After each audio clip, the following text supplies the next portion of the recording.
Secretary. This is the fun. Maps is the best fun. See the whole circus. The whole cage is full of monkeys.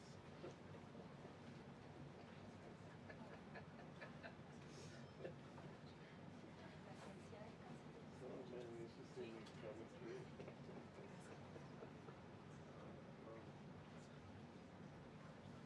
Yeah, already.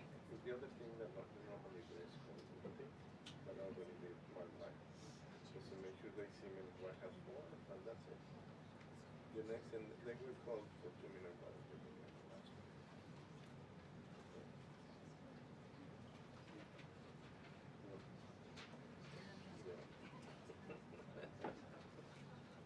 Complicated stuff that you see them like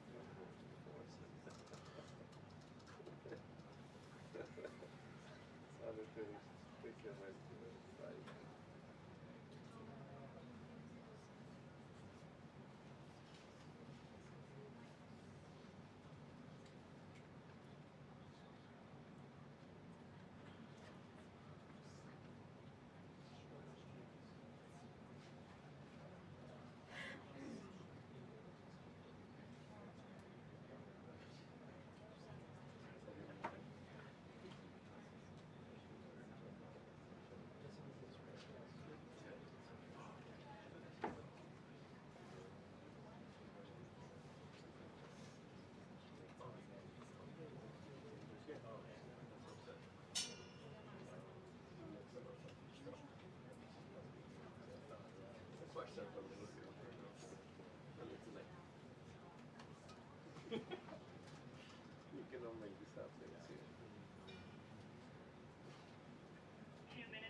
guys close those doors? Just one.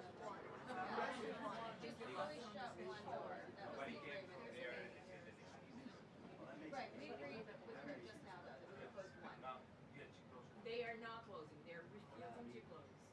The doors? The doors, yes. I Push it. requested personally. They're Just shove it.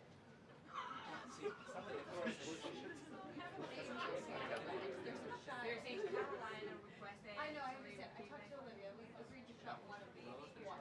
They told you they did, but they said they wanted to close. Maybe it's gonna get a call.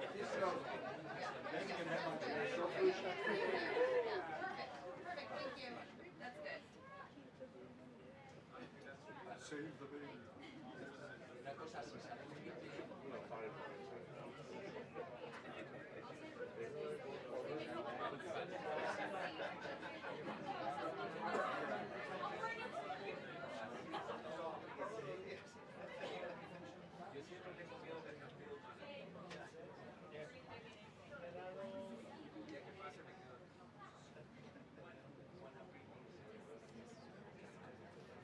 Hey, shut the door. There's an infant in here. Oh my God.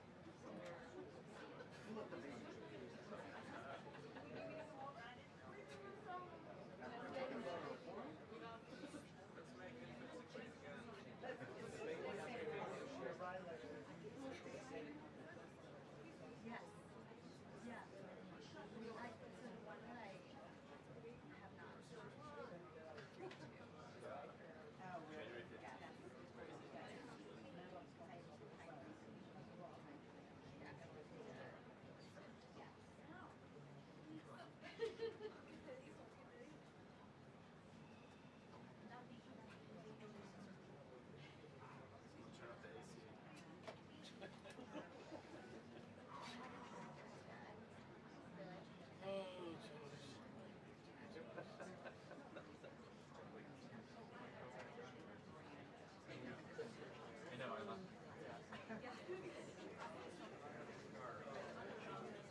Okay, good afternoon, everybody.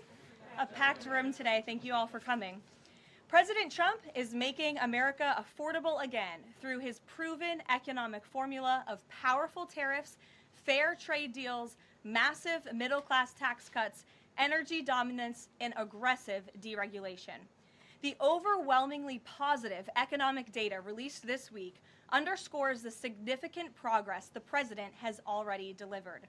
Tuesday's CPI report marked the latest confirmation that President Trump has defeated Joe Biden's inflation crisis.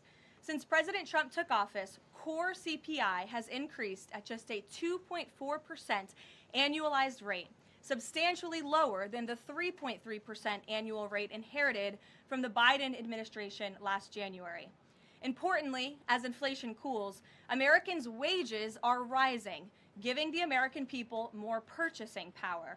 And with what is likely going to be a record-breaking tax refund season in the next couple of weeks, the American people will be reaping the rewards of the massive tax cuts that were signed into law by the president. Thanks to President Trump's signing of no tax on tips, overtime, Social Security, boosting the child tax credit, and locking in the 2017 Trump tax cuts, independent estimates project the average American tax filer could expect up to an extra $1,000 bump to their tax refund next year. This is going to be a helpful boost to working families who are making ends meet. On the energy front, the national average price for a gallon of regular gas this week fell to its lowest level in 5 years, thanks to President Trump's drill baby drill agenda. According to Gas Buddy, the average price for regular gas on Monday was below $3 per gallon in 43 states, below $2.75 per gallon in 30 states, and at or below $2.50 per gallon in 17 states. In fact, gas prices were below $2 a gallon at stations in at least 19 states. Don't forget, this was unheard of just a couple of short years ago. Overall, drivers are projected to spend $11 billion less at the gas pump this year than they did last year, resulting in hundreds of dollars in critical savings for the average American family. We're also seeing the housing market rebound as borrowing costs ease and income growth outpaces home price gains. According to a new report also released this week from the National Association of Realtors, existing home sales in December rose to their fastest pace in 3 years.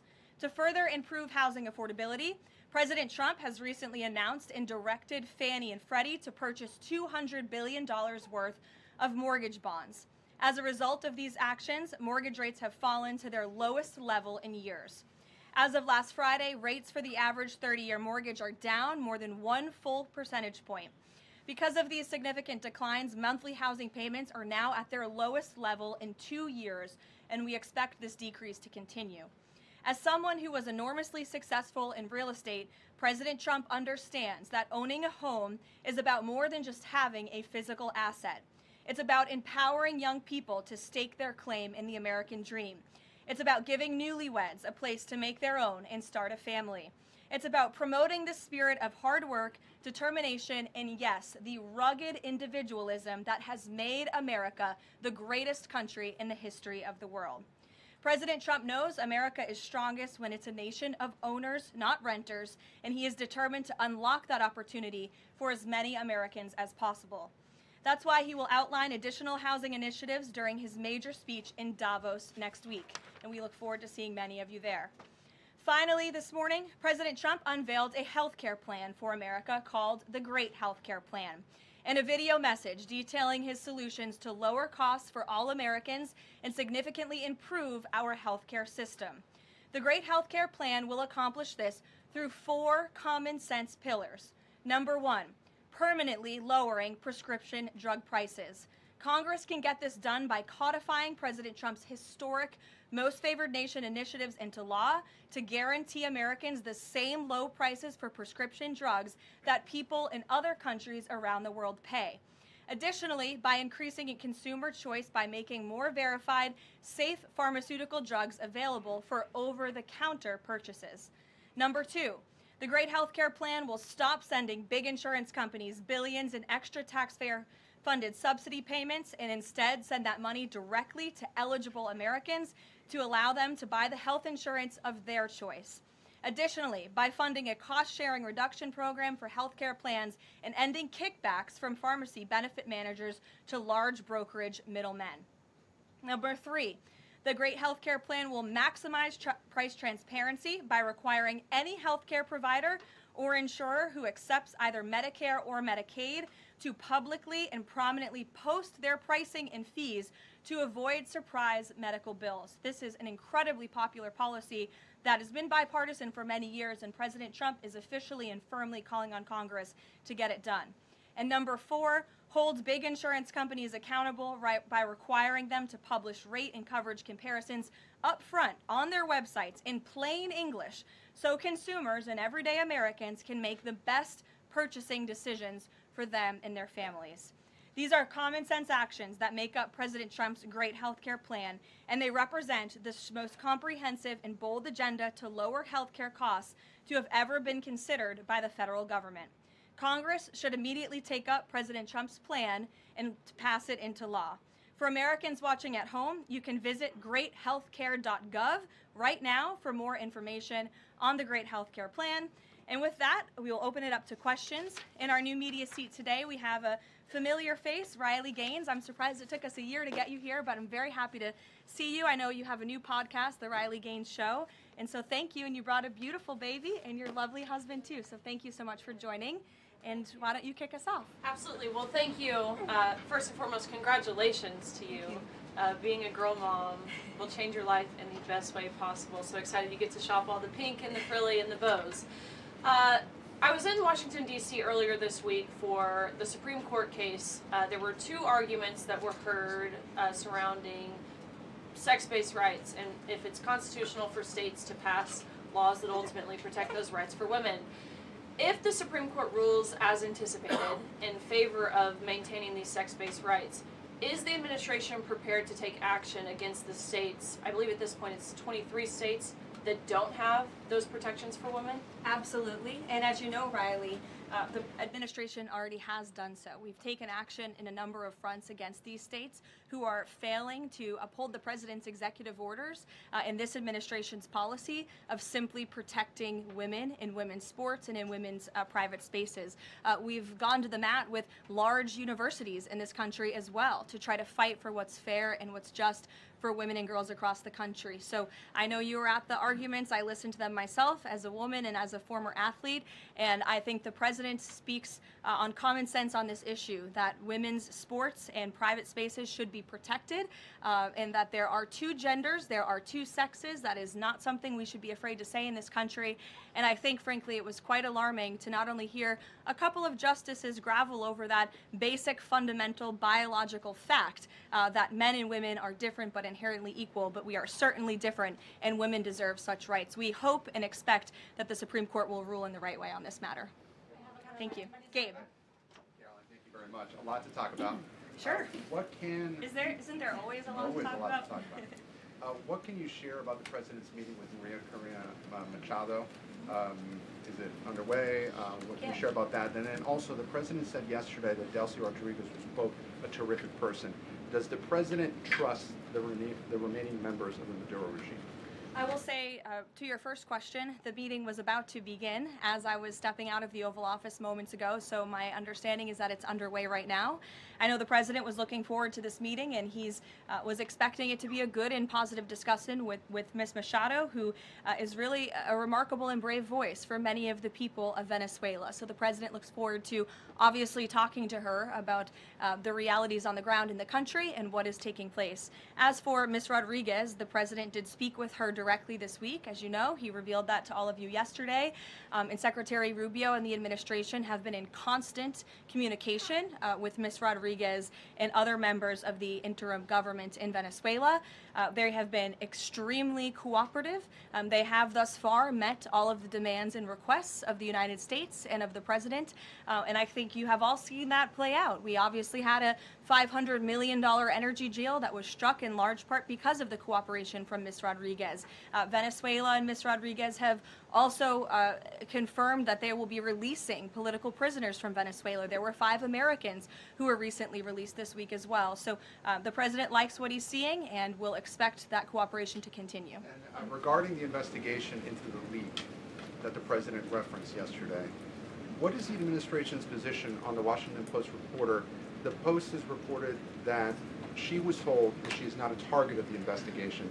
Does the administration believe she did anything wrong? And then also, what is the administration's position on the Pentagon Papers case from the 1970s that affirmed reporters' right to publish classified information under certain circumstances? Well, since this is an active investigation, I don't want to comment on it much more than what we did yesterday to obviously confirm the investigation, and I can confirm what the Attorney General stated and the President as well, which is that the individual, unfortunately, a contractor at the Pentagon, chose to unlawfully leak classified and very serious information to this Washington Post reporter.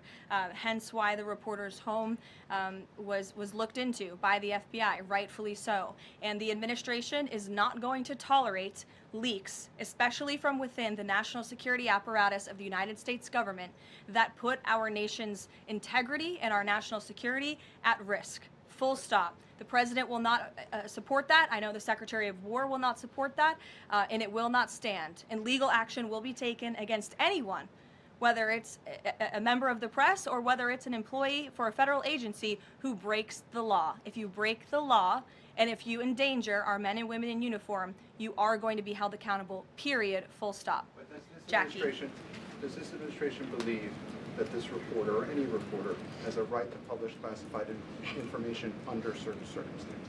Look, I think that we do not believe that individuals who have been given the privilege of holding a top secret clearance should be illegally leaking that classified information, and I know the American people agree with that.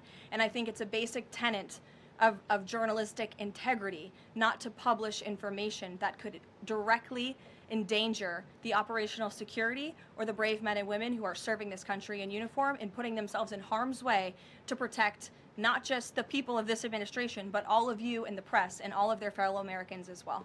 Jackie. Thank you, Caroline. I wanted to get the White House reaction to Iranian state TV broadcasting an implicit threat to the president's life. It was images of the assassination attempt in Butler, Pennsylvania, according to reports, with the message, "This time it will not go wrong." I have not seen that, to be honest with you, Jackie. We'll take a look, and I'll let the president and his national security team examine that footage to ensure its legitimacy. Again, I haven't seen it, so I can't comment on it. What I will say with respect to Iran is that the president and his team have communicated to the Iranian regime that if the killing continues, there will be grave consequences. And the president received a message, as he revealed to all of you and the whole world yesterday, that the killing and the executions will stop. And the president understands today that 800 executions that were scheduled and supposed to take place yesterday were halted. And so the president and his team are closely monitoring this situation, and all options remain on the table for the president. Netanyahu encouraged him against strikes. Look, it's true that President spoke with Prime Minister Netanyahu, but I would never detail details about their conversation without giving the expressed approval by the president himself. Ouija. Thank you, Caroline. Is it still the president's assessment that it would be very hard for Ms. Machado to leave Venezuela because he says she lacks the respect and support in that country? And will he raise that with her today? I think the president's assessment that you just pointed out was based on realities on the ground. It was a realistic assessment based on what the president was reading and hearing from his advisors and national security team. And at this moment in time, his opinion on that matter has not changed. He has also said that he would like there to be elections in Venezuela when the time is right. That's right. Do you have any update on when that might be? And is he committed to a transition to democracy for Venezuela? Yes, and he is also committed to hopefully seeing elections in Venezuela one day, but I don't have an updated timetable for you today. Reagan in the back. Thanks, Caroline. I have a question for you on Minnesota and then also Venezuela. Sure. President Trump threatened invoking the Insurrection Act today in a Truth Social post. I'm wondering what his tipping point is. Like, what would it take for him to invoke the Insurrection Act? Look, that's only a question, frankly, Reagan, the president can answer. But the Insurrection Act is a tool at the president's disposal. As you know, it has been used sparingly, but it has been used by previous presidents in American history. And I think the president's Truth Social post spoke very loud and clear to Democrats across this country, elected officials who are using their platforms to encourage violence against federal law enforcement officers, who are encouraging left-wing agitators to unlawfully obstruct legitimate law enforcement operations. And if you talk to any law enforcement officer, no matter what level they work at, they want to be working with their counterparts, whether that's at the federal level or the federal authorities wanting to work with their counterparts at the state and local level. And it's truly shameful that now for more than a year, you've had elected Democrat governors and mayors who have basically held their state and local law enforcement hostage and told them, you cannot cooperate with federal law enforcement. Why? They cooperated under the Biden administration. It's because these Democrats are deranged in their hatred for President Trump, and they are holding their state and local law enforcement hostage as a result. And these Democrat mayors and governors are doing this over what? Over the lawful and legitimate law enforcement operations to remove violent criminals from the streets of Minnesota, from the streets of California, from the streets of New York, and from the streets of every state across this country.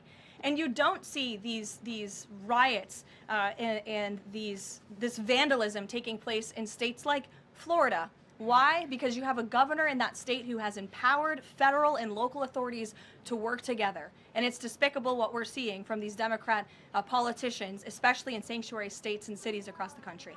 Yesterday, Caroline. Go ahead, John. Oh, thank you so much. My question is, President Trump has talked twice in recent days, once at the Kennedy Center and then to Reuters again last night about canceling the election. Why is he talking about this? I believe you're referring to the president's interview at Reuters last night. I was in that interview. It was a closed-door interview. Obviously, there was not audio or video. The president was simply joking. He was saying, we're doing such a great job. We're doing everything the American people thought.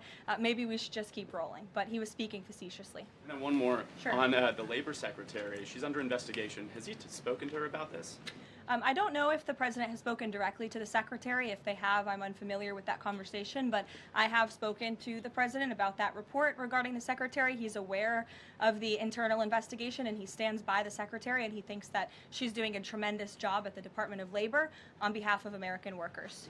PBS, go ahead. You were mentioning a moment ago about working federal, state, local officials in Minneapolis. Governor Walz's office is saying today that he's trying to get a hold directly with the president. Have they spoken? And if they haven't, why haven't they spoken if there's a desire from Walz, as they're saying, to de-escalate what's happening there? I'm not sure if that's a genuine offer to speak with the president. I was with the president about 30 minutes ago and they hadn't spoken at that point. Look, the president is always willing to answer the phone when people pick up and call. When there was another tragic shooting many months ago in Governor Walz's state, he spoke directly with the governor. But I would ask that the governor stops inciting the harassment and illegal obstruction of law enforcement in his state. All ICE and federal law enforcement are trying to do are remove people like this off of the streets of Governor Walz's city in Minneapolis and of his state in Minnesota. If you look at some of the individuals in this photo, these are all illegal alien criminals who came into our country under the previous administration. This is some of the most disturbing crimes you will ever read about, and there's only a few reporters in this room who will actually talk about these individuals. This is all ICE is trying to do. They are trying to remove people like this from Governor Walz's state. And so yes, he should pick up the phone and he should say that he will cooperate with this president and with the federal government in making Minnesota safer, because that's all President Trump and his administration want to do. Mary. Thanks, Caroline. The president says he wants money to go directly to Americans so they can buy their own insurance. How exactly would this work? And can the president assure Americans that this will be enough to cover their health care costs? So this is the second principle in the president's health care plan, lowering insurance premiums specifically and ensuring that that money is going directly back to the American people and cutting the kickbacks that then raise those premiums. So this plan, once put into legislative text and passed by Congress and sent to the president's desk, will stop sending big insurance companies billions of an extra taxpayer-funded subsidy payments and instead send that money directly to eligible Americans to allow them to buy the health insurance of their choice through, you may have heard it be referred to as health savings accounts.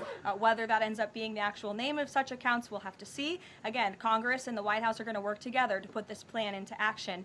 And then secondly, the Great Healthcare Plan will fund a cost-sharing reduction program for healthcare plans, which will save taxpayers at least $36 billion and reduce the most common Obamacare plan premiums by over 10%, and that's according to the Congressional Budget Office. But 20 million Americans in recent weeks have seen their health care costs soar. Can he assure them that if this plan is put in place, that they will be able to cover those costs? If this plan is put in place, every single American who has health care in the United States will see lower costs as a result. They will see more transparency.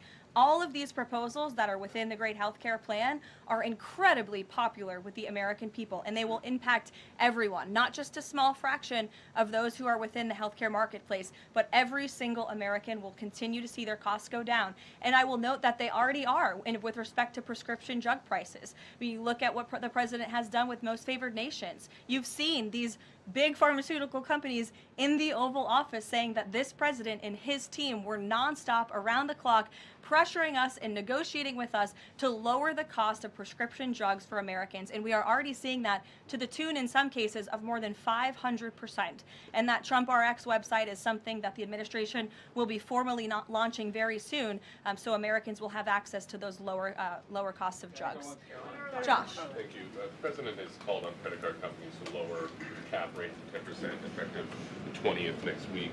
If they don't do that, what's his what'll he do? What's the threat? Well, tariffs? No, I'm just kidding. The president certainly has an expectation, Josh, that the credit card companies will do this, just as he did with the pharmaceutical companies, that they will lower costs for American consumers. I don't have a specific consequence to outline for you, but certainly this is an expectation and, frankly, a demand that the president has made. Can you give us an update on the Fed? Sorry. There was some reporting from, I think, Fox Business that Rick Reeder had an interview this week scheduled. The president's indicated he's already made a selection, or at least he's settling on someone. Where is he in that process, and when can we expect an announcement? Is he still doing interviews? Look, the president is in the same place as you all have been asking about this for many, many weeks. He's in a decision-making phase. There are a few people who he likes very much for this job, maybe less than that. The truth is, like with all decisions, it's a decision for the president to make. And he said to Reuters in that interview last night that he thinks he'll be finally making that decision in the next couple of weeks. So we will see. And very quickly, there's been some criticism from other governments about Grok and XAI, the Twitter AI bot, and things it's been doing to manipulate images, including whether that would violate the Take It Down Act that the First Lady has supported. We've not heard from this administration on it. Elon Musk says that they've disabled that, but I wanted to ask you whether the administration has a position and whether that's something that you will be pursuing, or whether the president has talked to Mr. Musk about that. Yes, I will talk to the Office of Science and Technology, and we will get you a firm statement and answer on exactly where the administration stands. I don't want to speak on that without speaking with the experts on it. Yes. Just to follow up on the health care plan, one of the things in the Affordable Care Act was coverage of pre-existing conditions. Is there any discussion or inclusion on that issue in the president's plan? The president's plan that he outlined today will have no impact on individuals in this country with pre-existing conditions. Obviously, that's a continued conversation that the White House will have with Congress, but that's not the president's intention with the great health care plan. Go ahead. Thanks, Caroline. Two questions on Minneapolis. And then you. Go ahead. Two questions on Minneapolis, Sure. one on the ICE agent, the other on the rioting. I believe last night there were protesters or rioters that rifled through an FBI car, took weapons. We had a reporter embedded with ICE who said that she saw constant harassment all evening. Can you speak to the rhetoric we're hearing from Democrat politicians, whether they are causing violence against ICE, as well as some of the headlines we've seen not including the full story? Yeah, I mean, to your first point, I think I've addressed that these Democrat governors and mayors in not just Minnesota, but in states across the country are essentially, they've referred to ICE agents who, again, are brave men and women. And I would encourage everyone in this room, and I would encourage Governor Walz and other Democrats who are demeaning law enforcement to sit down and have a cup of coffee with an ICE agent or a Border Patrol agent. These are great, patriotic men and women who have families, who put on the uniform every day and are following our nation's immigration laws at the direction of their bosses and again, at the direction of the law. They are simply trying to enforce the law. And the Democrat Party has demeaned these individuals. They've even referred to them as Nazis and as the Gestapo. And that is absolutely leading to the violence we're seeing in the streets.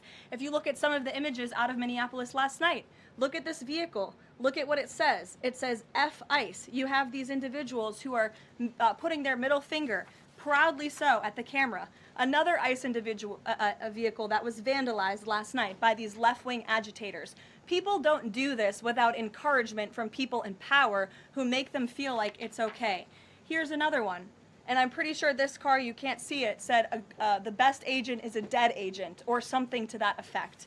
This is despicable rhetoric that we're seeing, and the media is absolutely complicit in this violence, because if you look at the headline from CNN, protests erupt after federal agent shoots man in Minneapolis, that is not the story, that is not the truth. If you actually want to know the truth, you can look at what the Department of Homeland Security released, which is that this ICE agent was executing a targeted operation against a Venezuelan illegal alien who was unlawfully present in the country, who fled by car and then fled by foot. And when this ICE agent tried to detain the individual, 3 more of his comrades came rushing out of a house and started ambushing and attacking the ICE agent. They used a shovel or a broom to smash his face in. And so yes, that agent had to use self-defense and take up his weapon to protect his own life. That is what's happening on the streets of Minneapolis. That's what's happening on the streets, unfortunately, of these Democrat-run cities and states where you have elected officials who are encouraging such violence against our brave men and women in law enforcement. Thank you, Caroline.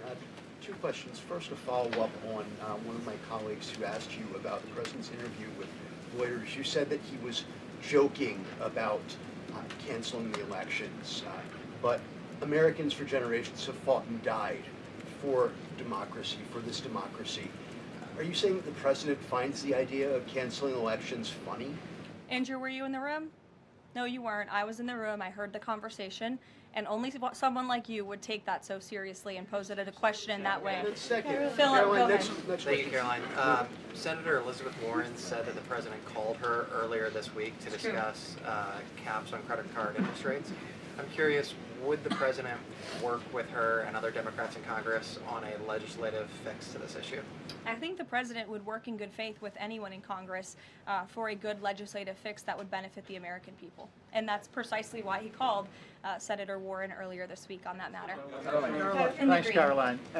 Earlier, you were just defending ICE agents generally, and earlier on, Secretary Nome spoke to the media, and she said, among other things, that they are doing everything correctly. 32 people died in ICE custody last year. 170 U.S. citizens were detained by ICE, and Renee Good was shot in the head and killed by an ICE agent. How does that equate to them doing everything correctly? Why was Renee Good unfortunately and tragically killed? Are you asking me my opinion? Because an ICE agent acted recklessly and killed her unjustifiably. Oh, okay. So you're a biased reporter with a left-wing opinion. What do you want me to do? Yeah, because you're a left-wing hack. You're not a reporter. You're posing in this room as a journalist, and it's so clear by the premise of your question. And you and the people in the media who have such biases but fake like you're a journalist, you shouldn't even be sitting in that seat. But you're pretending like you're a journalist, but you're a left-wing activist. And the question that you just raised and your answer proves your bias. You should be reporting on the facts. You should be reporting on the cases. Do you have the numbers of how many American citizens were killed at the hands of illegal aliens who ICE is trying to remove from this country?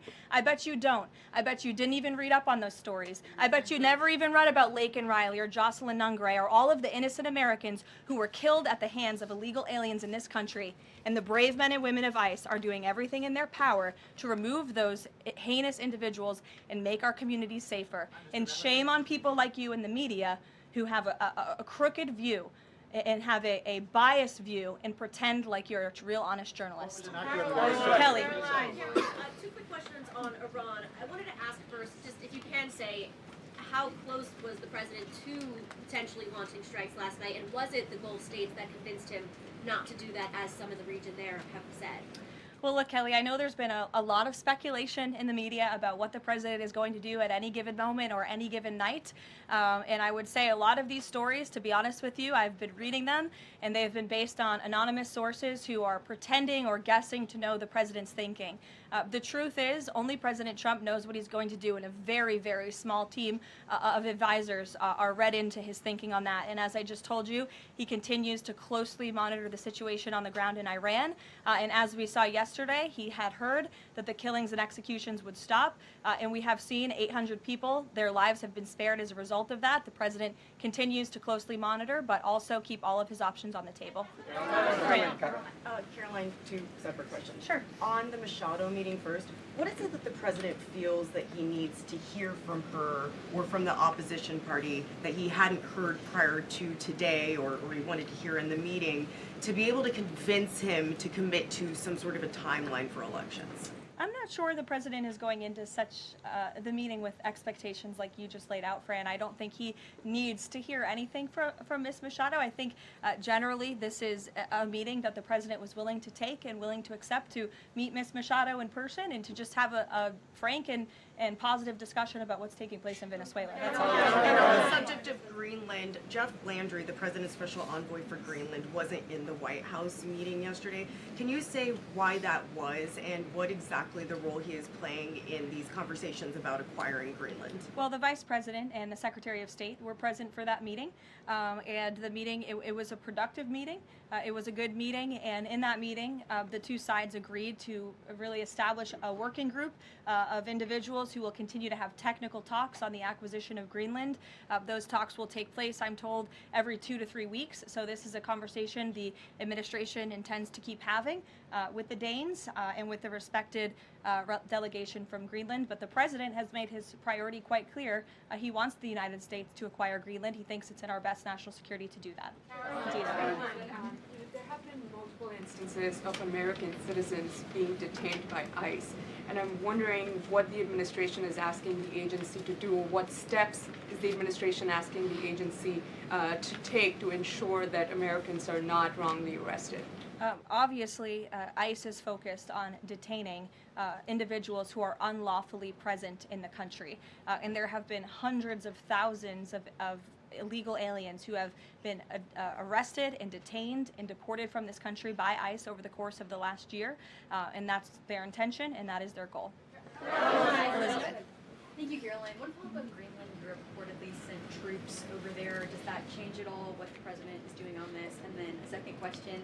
Yesterday, in a Senate Health hearing, Senator Josh Hawley repeatedly asked a doctor if men can get pregnant, and she did not directly answer that. What are your thoughts on that? Well, to your first question on Greenland, I don't think troops in Europe impact the president's decision-making process, nor does it impact his goal of the acquisition of Greenland at all. To your second question, I mean, anyone in their right mind with common sense who's speaking honestly and candidly will say that men cannot get pregnant, and I think I can attest to that myself. So thank you all very much.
It's getting ever more aggressive against anyone else.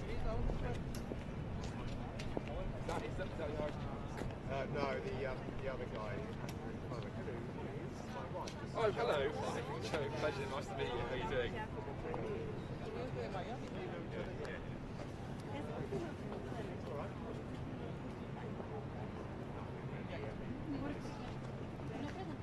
Well, I mean, it doesn't.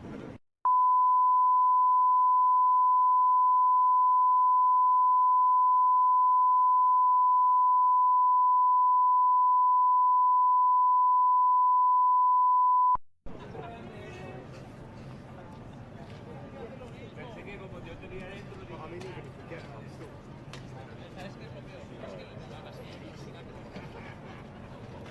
Yeah. Right.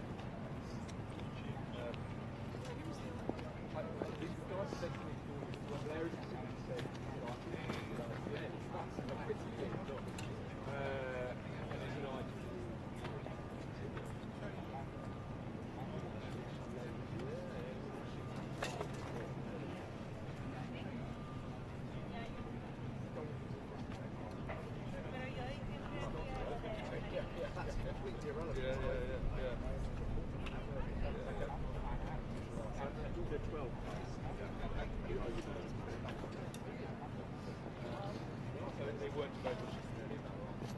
I mean, I haven't shareholder company on this, but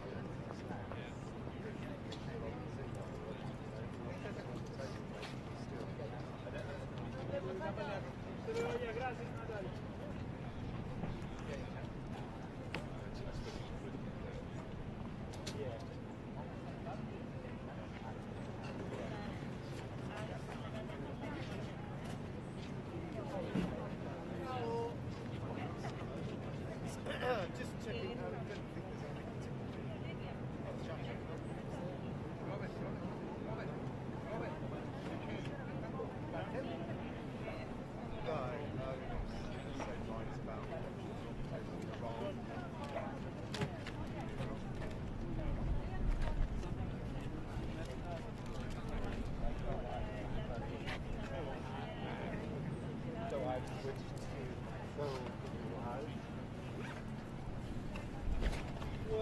apparently she's doing a spray up on the hill, so I think there's more chance of getting her up there. But I mean, even if we get her up there, that's impressive.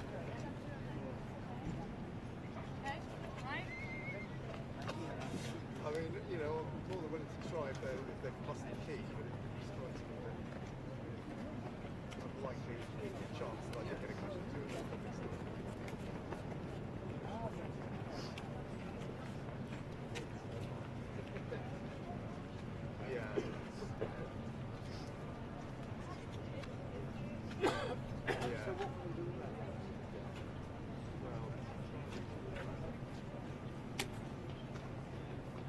Yeah. Yeah. Okay. All right. Well, let's.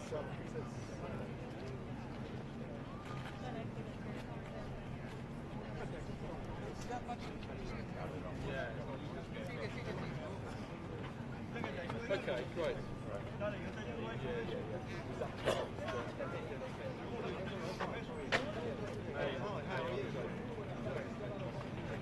Hey, Joe. Nice to hear that too.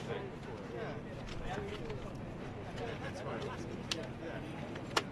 We were sitting in the same cafe, weren't we?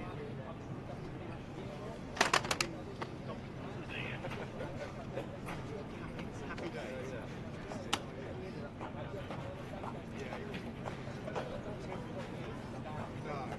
We were there when I switched the size. I am leaving. I'll take my book back. I mean, I never get a question. To be honest, I'm quite glad we don't get a question the way they get swatted and Oh, he's going to go. Yeah, great.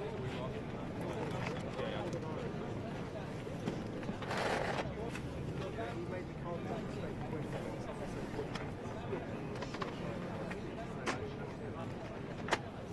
what do you think? How you doing? Chilling, really? You stay here for 20 minutes. That's what I was going to say. Both very freezing cold. So we have a client at 220, correct? Pardon? Yeah, but this 220, I don't even know. Client wine here. Nobody's coming in with, I mean, nobody from wine.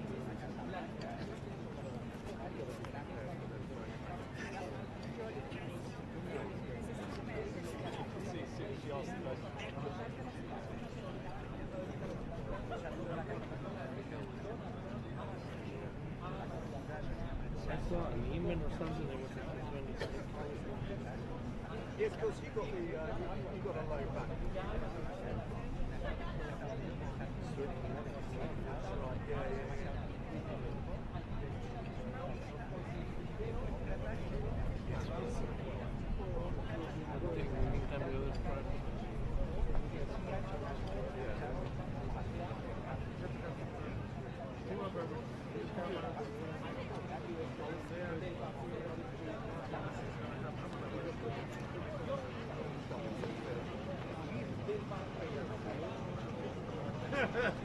I hear you.